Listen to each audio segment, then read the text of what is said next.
Hello, நான் உங்கள் SS. இன்றைக்கி ஒரு சூப்பரான ரெசிபி செய்ய போகிறோம். அது என்ன ரெசிபின்னு நான் அப்புறம் சொல்கிறேங்க. இப்போ ஒரு கடாயில் 2 ஸ்பூன் எண்ணெயை சேர்த்துக்கங்க. இது ரொம்ப சிம்பிளான ரெசிபி மட்டும் இல்லைங்க, நல்ல டேஸ்டியான ரெசிபியும் கூட. எண்ணெய் காஞ்சதும் 1 ஸ்பூன் பெருஞ்சீரகம், 2 பட்டை, 2 கிராம்பு சேர்த்துக்கோங்க. கிராம்பு வெடித்ததுக்கப்புறம் இஞ்சி பூண்டு சேர்த்துக்கலாம். இஞ்சி பூண்டு சேர்த்ததுக்கப்புறம் 300 கிராம் சின்ன வெங்காயம் சேர்த்துக்கலாம். சேர்த்துட்டு நல்லா வதக்குங்க. ஒரு பொன்னிறமாக வர வரைக்கும் கொஞ்சம் 10 நிமிஷம் வதக்குங்க. இந்த ஸ்டேஜில் வந்ததுக்கப்புறம் ஒரு 4 தக்காளி வெட்டி வச்சுருக்கேன், அதையும் சேர்த்துக்கலாம். சேர்த்துட்டு அதுவும் நல்லா வளர்த்தேக்கி விடுங்க. இந்த ரெசிபி சாதத்துக்கு மட்டும் இல்லைங்க, சப்பாத்தி, புரோட்டா, இட்லி, தோசை எல்லாத்துக்குமே சூப்பராக இருக்கும். அப்புறம் திருவி வச்சுருக்கிற தேங்காய் துருவல் சேர்த்துக்கலாம். நீங்கள் வெட்டி வச்சு கட் பண்ணி கூட நீங்கள் சேர்த்துக்கலாம். நான் எதுக்கு திருவி வச்சுருக்கேன்னா, இது மிக்ஸி சீக்கிரமாக அரைப்பட்டுரும், அதனால் நான் திருவி சேர்த்துக்கிறேன். சேர்த்துட்டு ஒரு 2 நிமிஷம் கலந்து விட்டுருங்க.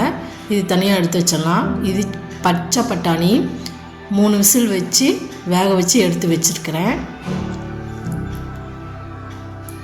இது ரொம்ப டேஸ்டான ஒரு ரெசிபிங்க.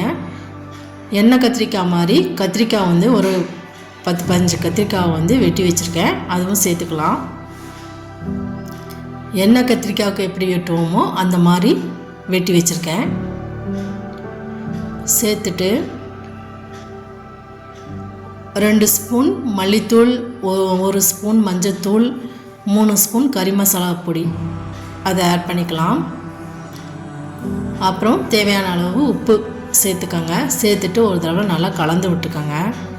இதுக்கு நம்ம குழம்பு மிளகா பொடி போடுறதில்ல, கறி மசாலா பொடி. ஏன்னா கறி மசாலா பொடி சேர்க்கறதுனால கறி குழம்பு சாப்பிட்ற அந்த எஃபெக்ட் கிடைக்கும். தேவையான அளவு தண்ணி சேர்த்துட்டு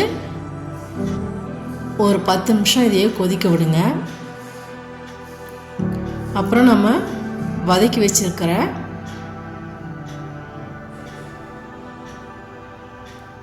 வெங்காயம், தக்காளி எல்லாம் அரைச்சி எடுத்துக்கலாம். விழுது ரெடி ஆயிடுச்சு. ஒரு 10 நிமிஷம் இதை நம்ம குழம்பு கொதிக்க வச்சாலே போதும். பாருங்கள், இந்த அளவுக்கு கொதித்து வந்திருக்கு. வந்ததுக்கப்புறம் நம்ம அரைச்சி வச்சுருக்க விழுது சேர்த்துக்கலாம்.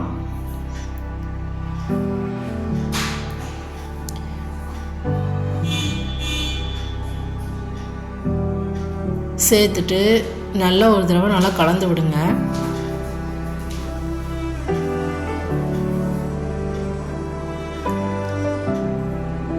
கொஞ்சம் திக்காக இருக்கிற மாதிரி பார்த்துக்கோங்க. இல்லை இதை விட கொஞ்சம் தண்ணியாக வேணும்னாலும் நீங்கள் தண்ணி ஆட் பண்ணிக்கலாம். ஆனால் திக்காக இருந்தால் ரொம்ப சூப்பராக இருக்கும்.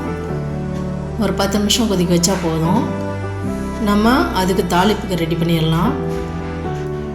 ஒரு பாத்திரத்தில் ஒரு கரண்டியில் 1 ஸ்பூன் எண்ணெய் ஊற்றிக்கோங்க. பாருங்கள் எந்தளவு கொதித்து வந்திருக்குன்ட்டு. அந்த பச்சை வாசனை போகிற வரைக்கும் இருந்தாலே போதும், ரொம்ப கொதிக்க விட வேண்டாம். தேங்காய் சேர்த்ததுக்கப்புறம் ரொம்ப கொதிக்கணும்னு அவசியம் கிடையாது. எண்ணெய் காய்ச்சதுக்கப்புறம் 1 ஸ்பூன் கடுகு சேர்த்துக்கலாம்.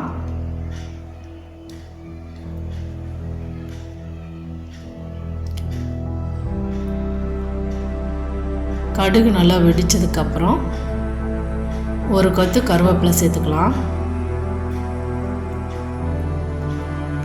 சேர்த்துட்டு அது நல்லா வதங்கினதுக்கப்புறம் நம்ம குழம்புல இதை ஆட் பண்ணிக்கலாம். சூப்பரான பட்டாணி கத்திரிக்காய் குழம்பு ரெடி. சுட சுட சாதத்தில் இந்த குழம்பு வச்சு சாப்பிட்டா ரொம்ப டேஸ்ட்டாக இருக்கும். இது சாதத்துக்கு மட்டும் இல்லைங்க, பூரி, சப்பாத்தி, புரோட்டா, இட்லி, தோசை கூட சூப்பராக இருக்கும். தேங்க்யூ ஃபார் வாட்சிங். பிடிச்சிருந்துச்சுன்னா ஷேர் பண்ணுங்கள், லைக் பண்ணுங்கள், சப்ஸ்கிரைப் பண்ணுங்கள். கண்டிப்பாக சப்ஸ்கிரைப் பண்ணுங்கள். தேங்க்யூ ஃபார் வாட்சிங். சூப்பரான கத்திரிக்காய் பட்டாணி குழம்பு ரெடி.